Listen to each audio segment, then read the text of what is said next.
Que nous avons eue, il y a tout un débat sur le génocide.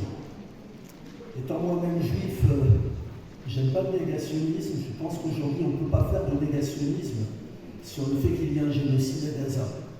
On en est à plus de 50 000 morts, et ce sont uniquement les corps qui ont été retrouvés ou identifiés, 14 000 disparus, de l'ANSES dit qu'il y en a beaucoup plus.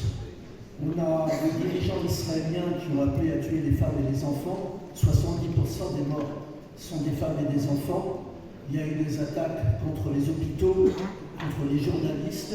1 900 000 réfugiés. Il faut quoi pour dire que c'est un génocide? Aujourd'hui, les plus grandes associations des droits de l'homme ont dit que c'était un génocide. Donc je crois que la FSU doit prendre sa responsabilité et ne pas dire risque de génocide, je ne sais pas, etc. Parce que ça ne nous arme pas pour manifester aujourd'hui contre ce qui est en route. Le deuxième point, c'est que la motion des rapporteurs parle de logique d'apartheid. Ça aussi, c'est de la novlangue. Ça fait très longtemps que l'apartheid israélien est dénoncé. Vous avez entre Méditerranée et Jourdain 7 millions de juifs israéliens et 7 millions de Palestiniens. Les uns ont tout, les autres n'ont rien. Et ce n'est pas une logique d'apartheid. Vous avez 55% des Palestiniens qui sont citoyens d'Israël, qui sont sous le seuil de pauvreté. Ce n'est pas une logique d'apartheid. Là aussi, Amnesty a conclu, et il faudra bien que la FSU conclue.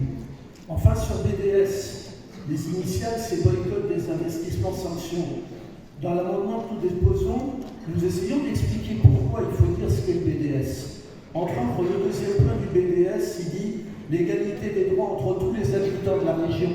Ça veut dire que l'État juif, c'est contre le droit international. C'est ça que vous devez comprendre. Et je termine. Il dit aussi le jugement des criminels de guerre.